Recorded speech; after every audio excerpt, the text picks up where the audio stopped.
உலகத் தமிழர்கள் அனைவருக்கும் வணக்கம். நான் சிவா. நாம் தமிழர் அமெரிக்கா சார்பாக வருகின்ற 2026 சட்டமன்ற தேர்தல் நாம் தமிழர் வேட்பாளர்களை நாம் நேர்காணல் எடுத்து வருகிறோம். அந்த வகையில் இன்று மன்னார்குடி சட்டமன்ற தொகுதி நாம் தமிழர் வேட்பாளரும் மருத்துவர் இலரா பாரதி செல்வன் அவர்களை நேர்காணல் எடுக்கிறோம்.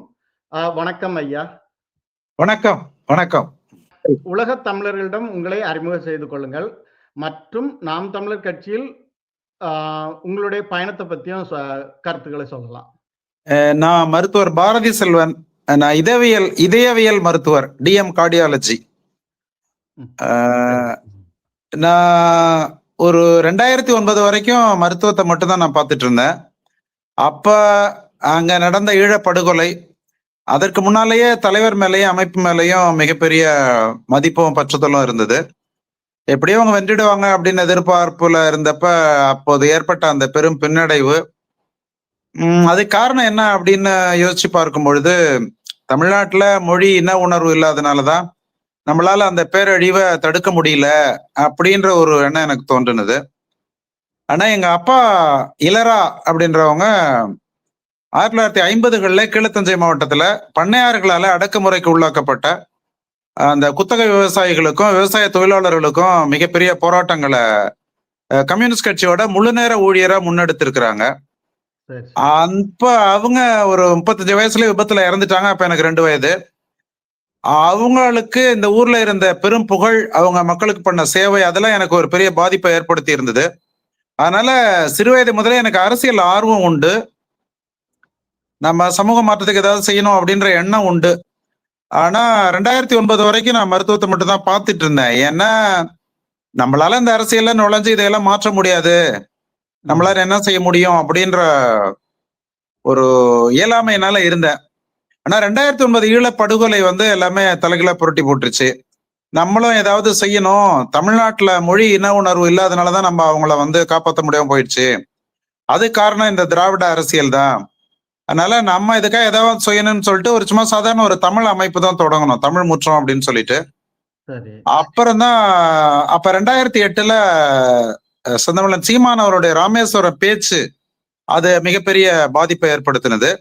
ஏன்னா எங்க அப்பா கம்யூனிஸ்ட் கட்சியில இருந்ததுனால நான் ஒரு கம்யூனிஸ்ட் கட்சி ஆதரவாளராக தான் இருந்தேன்.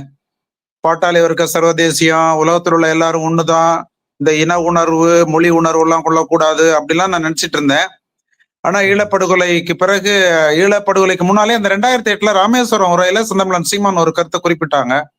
என்ன சொன்னாங்கன்னா, ரஷ்யாவுல லெனின், ஸ்டாலின் அவங்க எல்லாம் துவக்க கையில் எடுத்தா அது புரட்சி, சீனாவில மாசேத்துங் கையில் எடுத்தா புரட்சி, வியட்நாம்ல ஹோசிமின் கையில் எடுத்தா புரட்சி, ஆனா என்னுடைய அண்ணன் பிரபாகரன் கையில் எடுத்தா மட்டும் அது பயங்கரவாதமா அப்படின்னு ஒரு கேள்வி கேட்டாங்க.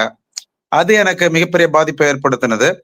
அதற்கு பிறகு கம்யூனிஸ்ட் நாடுகள் எல்லாமே அந்த போரின் பொழுது சிங்கள அரசு தான் ஆதரிச்சாங்க, ஒடுக்கப்பட்ட இனத்துக்கு ஆதரவா அவங்க வரல.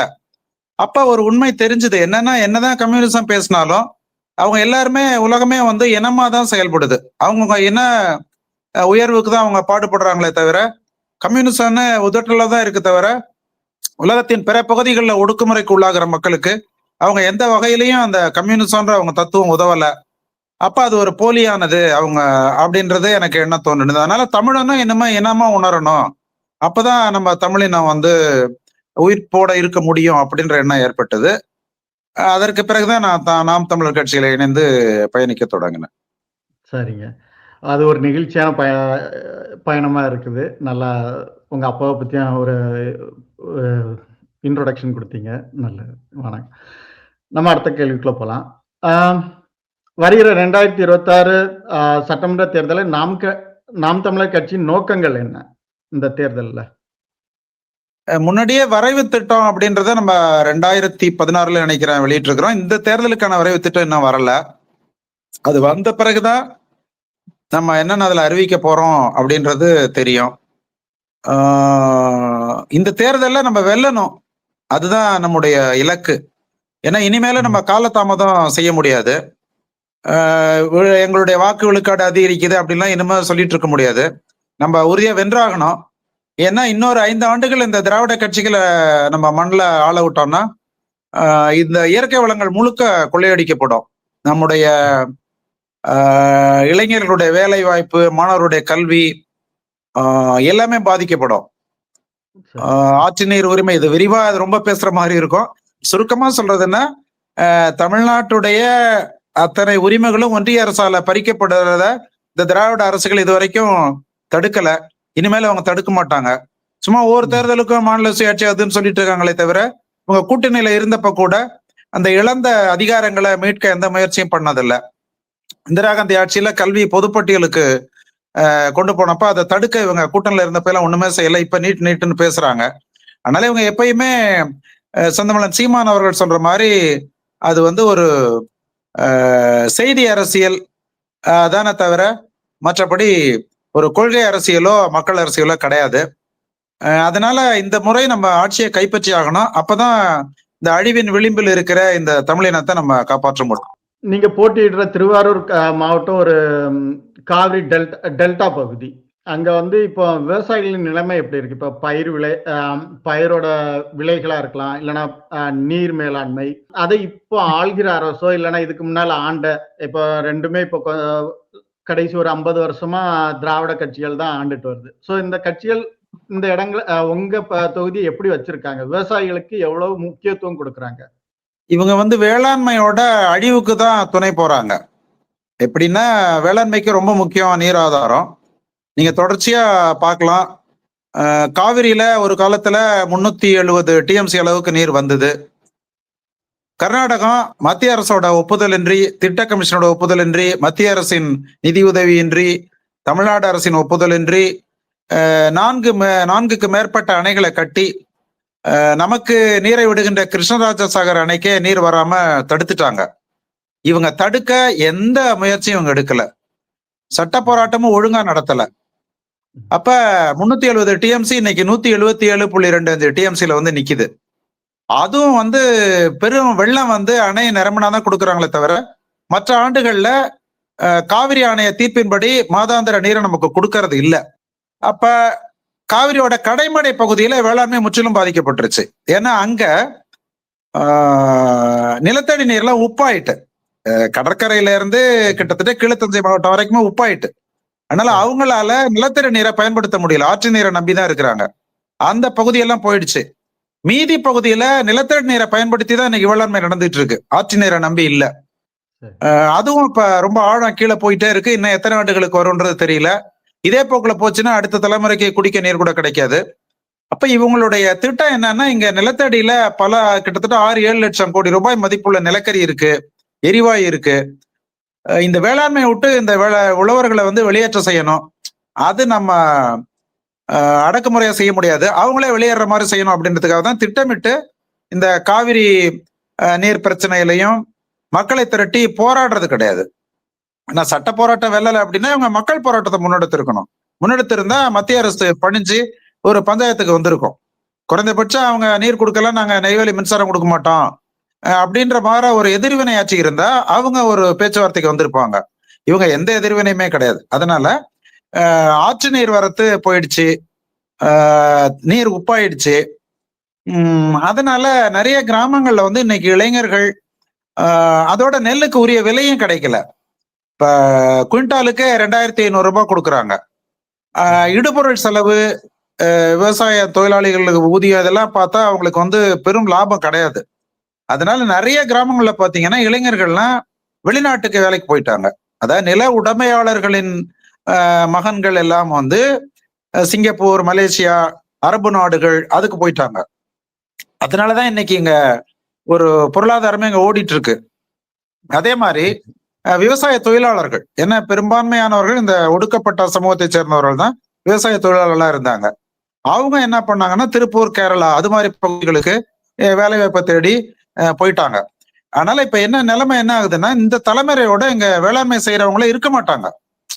அப்ப அவங்க நினைச்சது எளிதா நடந்துரும். இவங்களே விற்கிற நிலைமைக்கு வந்துருவாங்க. அப்ப இந்த நிலத்தை எல்லாம் பெரும் கார்பரேட்டுகள் வந்து விலைக்கு வாங்கி ஒண்ணு ஒரு கார்பரேட் விவசாயம் 1000 ஏக்கர் 2000 ஏக்கர் மாதிரி இணைச்சு பண்ணுவாங்க. அப்ப இங்க உள்ள மக்கள் அதுக்கு கூலித்தொகை வேலை பார்ப்பாங்க. இல்லைன்னா நிலக்கரி, எரிவாயு எடுப்பாங்க. இதை நோக்கிதான் போயிட்டு இருக்கு. அதனால வேளாண்மை அழியணும்ன்றதான் இவங்களுடைய நோக்கமா இருக்கு. ஒரு கஷ்டமான ஒரு கேட்கறதுக்கே கஷ்டமா தான் இருக்குது. விவசாயம் அழியிற நிலைமையில இருக்குங்கிறது. ஆ அடுத்த கேள்வியா, இப்போ நீங்க மருத்துவரா இருக்கிறீங்க. ஆம் மருத்துவத்துறை இல்லன்னா உங்க தொகுதியில அரசு மருத்துவமனைகள்லாம் எப்படி இருக்குது? சுகாதாரமா இருக்குதா? இதெல்லாம் வந்து மக்களுக்கு வந்து ஒரு அ அடிப்படை வசதிகள். அத எப்படி இந்த அரசு வச்சிருக்குது? அரசு மருத்துவமனைகளை பொறுத்த வரைக்கும் கருவிகள்லாம் நிறைய வாங்கி கொடுத்துருக்குறாங்க. இப்ப ஆய்வு கருவிகள், இந்த சிடி ஸ்கேன் இது மாதிரி எல்லாம் இருக்கு. நிறைய வசதிகள் ஏற்படுத்தி கொடுத்துருக்குறாங்க. ஆனா அதை கையாளுறதுக்கான தகுதி பெற்ற மருத்துவர்கள் வந்து உரிய எண்ணிக்கையில் இல்லை. செவிலியர்கள் உரிய எண்ணிக்கையில இல்லை. மற்ற இந்த துப்புரவு பணியாளர்கள்லாம் ஒப்பந்த பணியாளர்கள். அந்த கான்ட்ராக்ட் எடுக்கிறவர் வந்து வாங்குற பணத்துல அவங்கள குறைச்சிட்டு தான் கொடுக்குறாரு. மிக குறைந்த கூலிக்கு வேலை பார்க்குறாங்க. அதனால தூய்மையை பொறுத்த வரைக்கும் ரொம்ப மோசமா இருக்கு. அது ஒண்ணு. 2வது பணியாளர்கள் எண்ணிக்கை குறைவா இருக்கிறதுனால அவங்க வந்து அதிக பணி சுமைக்கு ஆளாகிறாங்க. அதனால செவிலியர்களா இருக்கட்டும், மருத்துவர்களாகட்டும் மிகப்பெரிய ஒரு மன உளைச்சலோட தான் அவங்க வேலை பார்த்துட்டு இருக்கிறாங்க. அதனால இதை சரி பண்ணணும்னா அதிக பணியாளர்களை நியமிக்கணும். அப்புறம் எல்லாரையும் நிரந்தர பணியாளர்கள் ஆக்கணும். அப்படி செஞ்சா சேவை இன்னும் இதை விட சிறப்பா இருக்கும். உங்கள் தொகுதியில வேற ஏதாவது மக்கள் பிரச்சனைகள், தலையாய மக்கள் பிரச்சனைகள்னு இருக்குதா? வேளாண்மை தான் எங்க முக்கியமான தொழில். அப்ப அதுதான் நம்ம முதல்ல பார்க்கணும். சரி. நான் முதல்ல சொன்னபடி அந்த கர்நாடகா விடுகிற தண்ணீரே ஒழுங்கா வயலுக்கு போய் சேர்ற மாதிரி இவங்க பண்றது இல்ல. ஏன்னா ஆறு, வாய்க்கால் இதையெல்லாம் வந்து உரிய நேரத்துல தூர்வாரணும். ஜூன் மாசம் 12ஆம் தேதி மேட்டூர் அணை திறக்கிறாங்க அப்படின்னா அது பெரும்பாலும் திறக்கிறது இல்லை, கொஞ்ச நாள் கழிச்சு திறக்கிறாங்க. அதுக்கு ஒரு 2 மாதத்திற்கு முன்னாலேயே வாய்க்காலை எல்லாம் தூர்வாரி பண்ணாங்கன்னா நல்லா இருக்கும். ஆனா உங்களுக்கு தெரியும், இந்த திராவிட கட்சிகள் ரெண்டுமே எல்லா அரசு திட்டங்கள்லயும் 30 விழுக்காடு 20 விழுக்காடு கமிஷனுக்கு தான் அவங்க திட்டங்கள் போடுறாங்களே தவிர உள்ளபடியே அதை செயல்படுத்தணுன்ற எண்ணம் இல்லை. அதனால அவசர கோலத்துல கடைசி நேரத்துல செய்வாங்க. அதனால ஆத்துல வர்ற நீர் கூட உரிய முறையில வயல்களுக்கு சென்று சேர்றது கிடையாது. அதனால அந்த நீர் ஆதாரங்களை வலுப்படுத்தணும். அதற்கான நடவடிக்கையை நாம் தமிழர் ஆட்சி உரிய நேரத்துல உரிய முறையில சிறப்பா செய்யும். அடுத்தது இயற்கை வேளாண்மையை ஊக்குவிக்கணும். அதுக்கு மன்னார்குடியில நம்மாழ்வார் ஐயா அவர்கள் பெயர்ல ஒரு இயற்கை வேளாண்மை பல்கலைக்கழகம் அமைக்கணும் அப்படின்றது நாம் தமிழர் கட்சியோட கோரிக்கை. அப்புறம் இயற்கை வேளாண்மை செய்யறவங்களுக்கு இடுபொருள்கள் அது வந்து கடையில தான் அவங்க போய் வாங்க வேண்டியிருக்கு. அங்க தரமாவும் கிடைக்கிறதுல விலை அதிகமா இருக்கு. இடுபொருட்களை வந்து ஐயா நம்மாழ்வார் வழியில அவங்களே உற்பத்தி பண்ணிக்க முடியும். அதுக்கு அவங்களுக்கு வந்து வங்கியிலேயே ஒரு மானியம் மாதிரி கொடுத்துட்டா அவங்க அதை செஞ்சுக்குவாங்க. இது ஒண்ணு. அப்புறம் உரிய விலை கிடைக்கணும். ஒரு குவிண்டாலுக்கு சத்தீஸ்கர் மாநிலத்தில் கொடுக்குற மாதிரி ஒரு 3500 ரூபாய் கிடைக்கணும். அப்புறம் மழை காலங்கள்ல சமீபத்துல இந்த ஆண்டு கூட நீங்க பார்த்திருப்பீங்க, அந்த நெல்மணிகள்லாம் தண்ணியில் நனைஞ்சு முளைச்சு நிறைய இழப்பு ஏற்பட்டது. இந்த ஈரப்பதம் குறிப்பிட்ட அளவு இல்லாதனால அரசாங்கம் கொள்முதல் பண்ணல. அதுக்கு அந்த கொள்முதல் நிலையங்களை வந்து மேலும் வலுப்படுத்தணும். அப்புறம் நெல் உலர்த்தும் இயந்திரங்கள் வாங்கி கொடுக்கணும். அப்புறம் அறுவடை டிராக்டர்கள் நிறைய அரசாங்கமே வாங்கி அதை சரியான வாடகைக்கு உழவர்களுக்கு கொடுத்தா அந்த நெல்மணிகள் பாதிக்கப்படுறத, அதனால இழப்பு ஏற்படுறத தடுக்க முடியும். அப்புறம் நெல்லுக்கு உரிய விலை அறிவிச்சிருக்கிற மாதிரி மற்ற பயிர்களான நிலக்கடலை, எள்ளு, உளுந்து, தேங்காய், பருத்தி இதுக்கும் சரியான ஒரு விலையை நிர்ணயிச்சு உழவர்களுக்கு லாபம் வர்ற மாதிரி செய்யணும். அதற்கு அடுத்தபடியா கல்வி அப்படின்னு பார்த்தா அரசு பள்ளிக்கூடங்கள் எதுவுமே வந்து புதுப்பிக்கப்படுறது இல்லை. நான் இப்ப வாக்கு கேட்க போகும்போது நிறைய ஊர்களில் பாக்குறேன், ஒரு வண்ணம் தீட்டுறதே கிடையாது, அவரோட பாலடைஞ்சு இருக்கு. அடுத்தபடியா கழிவறைகள் 90 விழுக்காடு பராமரிக்கப்படுறது கிடையாது. கட்டி வச்சிருக்காங்க, ஆனா அதை பராமரிக்கிறதுக்கு ஆள் இல்லை. நிச்சயமா அதுக்குள்ள போய் மாணவிகள்லாம் சிறுநீர் கழிக்க முடியாது. அதுவும் ரொம்ப மோசமா இருக்கு. அப்புறம் அங்கேயும் உரிய எண்ணிக்கையில ஆசிரியர்களை வந்து நியமிக்கணும். அடுத்த பொது சுகாதாரம் அப்படின்னு பார்த்தா மன்னார்குடியில மிகப்பெரிய குப்பை மலை இருக்கு. அது தொடர்பா நான் ஒரு காணொலியே வெளியிட்டு இருந்தேன். அதை காணொலி எடுத்து அதை வந்து உடனடியாக அகற்றி ஆகணும். அங்க கிட்டத்தட்ட ஒரு 2 டன் அளவுக்கு இருக்கு. 2 டன் இல்ல, அதுக்கு மேல பல 1000 டன் இருக்கு. ஒரு 5 ஆண்டுகளுக்கு முன்னால கும்பகோணம் நகராட்சி ஒரு தனியார் நிறுவனத்தோட ஒப்பந்தம் போட்டு அவங்க அதை 15 வகையான பொருட்களா பிரிச்சு அதை பூரா அகற்றிட்டாங்க. அதே மாதிரி மன்னார்குடியிலையும் மன்னார்குடி நகராட்சி அந்த குப்பையை அகற்றத்துக்கு உடனடியாக நடவடிக்கை எடுக்கணும். அப்புறம் போக்குவரத்து நெரிசல் மிக முக்கியமான ஒரு பிரச்சனையா இருக்கு இங்க. அதுக்கு அந்த கனரக வாகனங்கள், 4 சக்கர வாகனங்கள் அது போற நேரத்தை ஒழுங்குபடுத்தணும். 4 சக்கர வாகனங்களுக்கு தனியார் இடங்கள்ல பல அடுக்கு வாகன நிறுத்தம் ஏற்பாடு பண்ணி அந்த முக்கிய சாலையில 4 சக்கர வாகனமே போகாத ஒரு நிலைமை உருவாக்கணும். மளிகை ஜாமான்கள்ல எடுத்துட்டு வர்ற கனரக வாகனங்களுக்கு இரவு நேரத்துல நேரம் ஒதுக்கி அப்ப வர செய்யணும். பள்ளி மாணவர்கள் மாணவிகள் நடக்கிற சாலை அந்த நெருக்கடியை குறைக்கணும். இதுதான் முக்கிய பிரச்சனைகளா நான் பார்க்கறதுங்க. அடுத்த கேள்வியா, இப்போ போன தேர்தல் 2021 சட்டமன்ற தேர்தலுக்கும் இப்போ 2026 சட்டமன்ற தேர்தலையும் கம்பேர் பண்ணும்போது மன்னார்குடி தொகுதியில் என்னென்ன மாற்றங்கள், நாம் தமிழர் கட்சி சார்பா என்னென்ன மாற்றங்கள் நடந்திருக்கு? 2021 நாம் தமிழர் கட்சி இங்க பெற்ற வாக்குகள் 10,000. 2024 நாடாளுமன்ற தேர்தல்ல 19,700 வாக்குகள் வாங்கினோம். 2 மடங்கு வளர்ச்சி. இப்ப அதை விட இன்னும் வளர்ச்சி இருக்கு. நான் வாக்கு கேட்க போகும் பொழுது நிறைய பேர் சொல்றாங்க, துண்டறிக்கையில உள்ள செந்தமிழன் சீமான் அவர்கள் படத்தை பார்த்துட்டு ஒரு பெண்மணி சொன்னாங்க, நாங்க இவருக்கு தான் ஓட்டு போடுவோம், ஏன்னா அவரு தான் டாஸ்மாக் கடையை மூடுறேன்னு சொல்றாரு, அவர் உறுதியா மூடுவார்னு நாங்க நம்புறோம், நானே என்னுடைய கணவனை இழந்துட்டு இருக்கிறேன் அப்படின்னு சொன்னாங்க. ஏன்னா பெரும்பாலும் என்ன நினைச்சிட்டு இருக்கிறாங்க, இளைஞர்கள் மட்டும்தான் நாம் தமிழர் கட்சிக்கு ஆதரவுன்னு. அப்படி இல்லை, முதியவர்கள் நிறைய பேர் பாக்குறேன்னா 60 வயது 70 வயது உள்ளவங்க கூட அந்த துண்டறிக்கையில செந்தமிழன் சீமானவருடைய படத்தை பார்த்த உடனே அவங்க முகத்துல ஒரு சிரிப்பு, நாங்க சீமானுக்கு தான் ஓட்டு போடுவோம் அப்படின்றாங்க. குறிப்பா ஒரு இளம் குடும்ப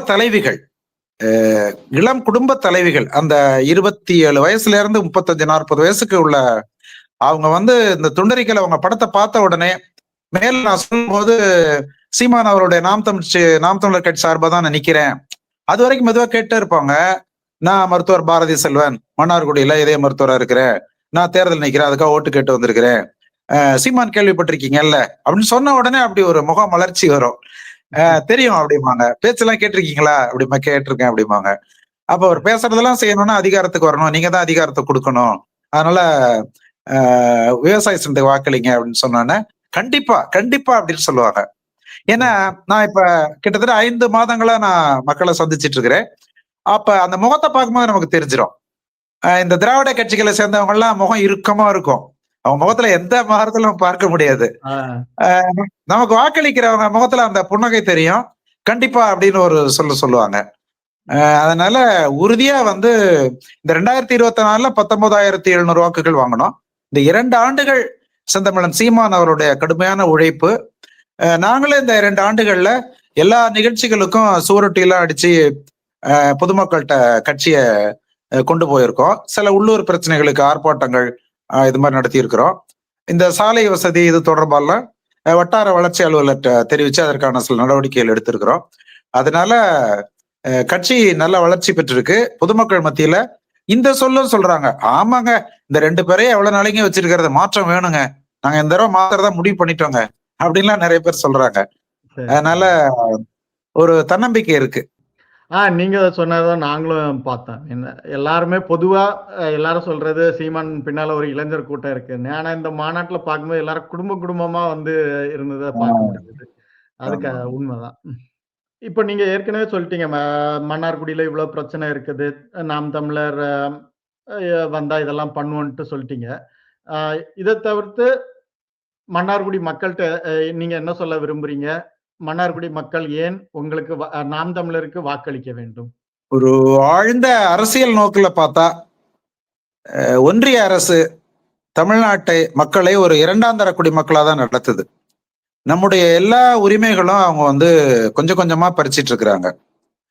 காங்கிரஸ் அரசு கூட சட்டத்துல திருத்தம் பண்ணி தான் பண்ணாங்க. ஆனா பாஜக அரசு இருக்கிற அரசமைப்பு சட்டத்தை வச்சுக்கிட்டு அதுல உள்ள ஓட்டைகளை பயன்படுத்தி எல்லா உரிமைகளையும் பறிச்சு எல்லாத்தையுமே ஒன்றிய அரசின் கட்டுப்பாடுல கொண்டு வந்துட்டாங்க. அந்த NIA, நேஷனல் மெடிக்கல் கவுன்சில், வேளாண் சட்டங்கள், அது அப்புறம் திருத்தி வேற மாதிரி கொண்டு வர்றது, எல்லாத்துலயுமே அந்த நேஷனல் அப்படின்ற சொல்ல நீங்க கவனிச்சிருப்பீங்க. இந்தியா ஒரு தேசம் அப்படின்னு தான் அவங்க கட்டமைக்க நினைக்கிறாங்க. இந்தியா ஒரு தேசம் கிடையாது, பல தேசிய இனங்கள் வாழ்ற நாடு அப்படின்றத அவங்க மறைச்சு மக்கள் மனசுல இதை பதிய வைக்கணும்னா எல்லாத்துலயும் நேஷனல்ன்ற சொல்ல அவங்க புகுத்துறாங்க. இந்த ஒன்றிய அரசின் இந்த தமிழ் இனத்தின் உரிமை பறிப்புகளை 2 திராவிட அரசுகளுமே தட்டி கேட்கறது கிடையாது. இவங்களுடைய சொந்த நலனுக்காக, இந்த பதவிக்காகவும் பதவியினால் கிடைக்கின்ற அந்த பொருள் ஈட்டுதலுக்காகவும் தமிழ்நாட்டின் உரிமைகளை அந்த 2 திராவிட கட்சிகளும் அடகு வச்சிருக்கிறாங்க. நகை அடகு வச்சு பணம் வாங்குற மாதிரி நம்ம உரிமைகளை அடகு வச்சு அவங்க பதவியை கைப்பற்றி அவங்க பெரும் பொருள் ஈட்டிட்டு இருக்கிறாங்க. அதனால இரு பெரும் திராவிட கட்சிகள் ஆட்சியையும் ஒழிச்சே ஆகணும். அப்பதான் இந்த தமிழினத்தை காப்பாற்ற முடியும் அப்படின்றதுதான் நம்முடைய கருத்து. அதை மக்கள் அதை புரிஞ்சுக்கிட்டு இருக்காங்கன்னு நான் நினைக்கிறேன். ஏன்னா கடந்த காலங்கள் அது மாதிரி நினைச்சதில்ல. ஆனா இப்ப பாஜக அரசு வந்த பிறகு இந்த நம்முடைய உரிமை பறிப்பு மேலும் தீவிரம் அடைஞ்சிருக்கு. நேரடியா அந்த பாதிப்புகளை மக்கள் உணர்றாங்க. அது காவிரி பிரச்சனையாகட்டும், முல்லை பெரியார் பிரச்சனையாகட்டும், நீட்டு பிரச்சனையாகட்டும், இந்த ஹைட்ரோ கார்பன் திட்டம், இதுல இப்ப உணர ஆரம்பிச்சிட்டாங்க. முன்னாடிலாம் அவங்களுக்கு சொன்னா கூட நம்ப மாட்டாங்க. இப்ப பாதிப்புக்கு உள்ளாகிறதுனால அவங்களே அந்த முடிவுக்கு வந்துட்டாங்க. இருபெரும் திராவிட கட்சிகளும் தடுக்கல அப்படிங்கும் பொழுது நமக்காக நிற்கக்கூடிய ஒரே கட்சி நாம் தமிழர் கட்சி தான் அப்படின்றத செந்தமிழன் சீமான் அவர்களும் ஒரு அரசியல் வகுப்பு மாதிரி அவங்க நடத்துற அந்த கூட்டங்கள் வாயிலாகவும் தொலைக்காட்சி பேட்டிகள் வாயிலாகவும் மக்கள்கிட்ட அதை கொண்டு போயிட்டாங்க. அதனால உறுதியா மக்கள் இருபெரும் திராவிட கட்சிகளை தவிர்த்து மாற்றாக நாம் தமிழர் கட்சியை தேர்ந்தெடுப்பாங்க அப்படின்ற நம்பிக்கை எனக்கு உறுதியா இருக்கு. இந்த தொகுதியை பொறுத்த வரைக்கும் திராவிட முன்னேற்ற கழக ஆட்சி இது வரைக்கும் ஒன்னும் பெருசா இந்த தொகுதிக்கு பண்ணிடல. நிறைய பிரச்சனைகள் இருக்கின்றத கடந்த 2 மாதங்களாக நான் பல்வேறு காணொளிகள் வழியாக மக்களுக்கு தெரியப்படுத்திட்டு இருக்கிறேன். நான் இப்ப உங்கள்கிட்ட சொன்ன அந்த குப்பை பிரச்சனை, சாலை பிரச்சனை, குளங்கள்லாம் குப்பையா இருக்கிறது, அப்புறம் அந்த போக்குவரத்து நெரிசலை எப்படி தவிர்க்கலாம், இப்படி பல்வேறு உள்ளூர் பிரச்சனைகளை காணொலிகளை வெளியிட்டு இருக்கிறேன். இப்ப நான் வாக்கு கேட்க போகும் பொழுது நேற்று கூட நகர பகுதியில போகும்போது உங்களுடைய காணொலிகளை நாங்க தொடர்ச்சியா பார்த்துட்டு இருக்கிறோம், நீங்க ஒருத்தர் தான் இதையெல்லாம் கேட்கறீங்க அப்படின்னு அவங்க அதனாலேயே பல பேர் நமக்கு ஆதரவு தெரிவிக்கிறாங்க. அடுத்ததா நான் 40 ஆண்டு காலமா இந்த பகுதியில மருத்துவரா பணியாற்றி இருக்கிறேன். இந்த எத்திக்கல் பிராக்டிஸ் அப்படின்னு சொல்லுவாங்க, ஒரு நெறி சார்ந்த மருத்துவ சேவை நான் செஞ்சிருக்கிறேன். என்கிட்ட வர நோயாளிகளுக்கு உண்மையும் நேர்மையுமா நான் பணியாற்றி இருக்கிறேன்.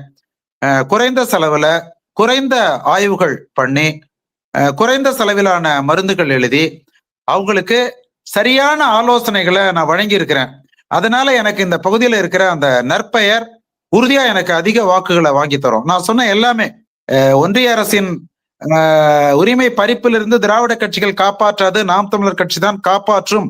அதுதான் தமிழ் மொழிக்காகவும் இனத்திற்காகவும் தமிழ் மண்ணிற்காகவும் பாடுபடுகின்ற கட்சி என்று மக்கள் கொண்டிருக்கின்ற நம்பிக்கையினாலும் செந்தமிழன் சீமான் அவருடைய உரை ஏற்படுத்தி இருக்கிற மிகப்பெரிய பாதிப்பினாலும் தனிப்பட்ட முறையில் நான் இந்த மன்னாருடைய மக்களுக்கு ஆற்றி இருக்கின்ற அந்த உண்மையின் நேர்மையுமான மருத்துவ சேவையினாலும் பெரும்பான்மையான மக்கள் எனக்கு வாக்களிப்பார்கள். நாம் தமிழர் கட்சி உறுதியாக மன்னார்குடி சட்டமன்ற தொகுதியில் வெல்லும் அப்படின்ற நம்பிக்கை எனக்கு இருக்கு. ஏன்னா செந்தமிழன் சீமான் அவர்கள் தான் நீங்க நேரடியா போய் மக்களை பாருங்க, அது ரொம்ப முக்கியம்னு சொன்னாங்க. ஆண்டவன் சொல்றான் அருணாச்சலம் செய்யறான்னு சொல்லுவாங்கல்ல, ஒரு வசனம் வரல, என்கிட்ட கேட்கிறவங்கள்ட்ட சொல்லுவேன், என்ன நீங்க எப்படி ஓடிட்டே இருக்கீங்கன்னு. சீமான் சொல்றாரு நான் செய்யறேன், அவ்வளவுதான் நான் சொல்லுவேன்.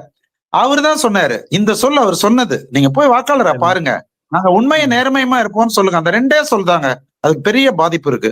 அதை நான் சொல்லும் பொழுது அவங்க சொல்றாங்க, உங்களை பத்தி எங்களுக்கு தெரியும் ஐயா, 40 வருஷமா நாங்க பார்த்துட்டு இருக்கிறோம், அதனால நீங்க இதெல்லாம் சொல்லவே வேண்டியது இல்லை அப்படின்னு சொல்லும் போது எனக்கு ரொம்ப மகிழ்ச்சியா இருக்கு. செந்தமிழன் சீமான் அவர்களுக்கு என்னுடைய நன்றி. ஏன்னா ஒருவர் மக்களுக்கு ஆற்றுகின்ற சேவையை அவங்க பாராட்டுறத இறப்புக்கு அப்புறம் தான் பேசுவாங்க, உயிரோடு இருக்கும் போது கேட்கறது ரொம்ப அரிது. ஆனா அந்த கேட்கிற வாய்ப்பை எனக்கு இந்த தேர்தல் என்ன நிறுத்தினதின் மூலம் அவங்க ஏற்படுத்தி இருக்கிறாங்க. அது எனக்கு மிகப்பெரிய எனக்கு மன நிறைவா இருக்கு. அதனால உறுதியா மன்னார்குடி சட்டமன்ற தொகுதியில நாம் தமிழர் கட்சி வெல்லும் அப்படின்ற நம்பிக்கை எனக்கு இருக்கு. கண்டிப்பா மன்னார்குடி மக்கள் நம்மளை கைவிட மாட்டாங்க. கடைசியா உலக தமிழர்களுக்கு நீங்கள் சொல்ல விரும்புவது என்ன? தமிழ்நாட்டிலிருந்து புலம்பெயர்ந்து வாழ்கின்ற உலக தமிழர்கள் எப்படி ஈழ விடுதலை போராட்டத்துல ஈழத்திலிருந்து அயலகத்தில் இருந்த தமிழர்கள் எப்படி அந்த போராட்டத்திற்கு தங்களுடைய முழுமையான மனப்பூர்வமான ஆதரவை அளித்தார்களோ, அதே போல தமிழ்நாட்டில் எப்படின்னா செந்தமிழன் சீமான் சொல்லுவாங்க, அங்க ஆயுதம் மிச்சம் வைத்ததை இங்க அரசியலால் செய்து முடிப்போம். அந்த சொற்றொடருக்கு நீங்கள்லாம் ரொம்ப மதிப்பு கொடுத்து இந்த அரசியல் போராட்டத்திலே, தமிழ் தேசிய உரிமை மீட்பு போராட்டத்திலே நாம் தமிழர் கட்சிக்கு நீங்கள் அளிக்கின்ற ஆதரவு மிகப்பெரிய உந்து சக்தியாக இருக்கிறது. அதற்காக உங்களுக்கு என்னுடைய மனமார்ந்த நெஞ்சார்ந்த நன்றியை தெரிவிச்சுக்கிறேன். உங்களுடைய அந்த தார்மீகமான பொருளாதார ஆதரவு எங்களுக்கு மிகப்பெரிய உந்து சக்தியா இருக்கு. அதற்காக உங்களுக்கு என்னுடைய நன்றி. உங்களுடைய உதவியோடு உறுதியாக நாம் தமிழர் கட்சி இந்த அரசியல் பயணத்தில் வெல்லும். இலக்கு ஒன்றுதான், இனத்தின் விடுதலை. புரட்சி எப்போதும் வெல்லும். நாளை நமது வெற்றி அதை சொல்லும். நன்றி, வணக்கம். வணக்கம். வணக்கம். உழைக்கும் மக்கள் சின்னம் அது விவசாயி சின்னாயே. உழைக்கும் மக்கள் சின்னம் அது விவசாயி சின்னம்.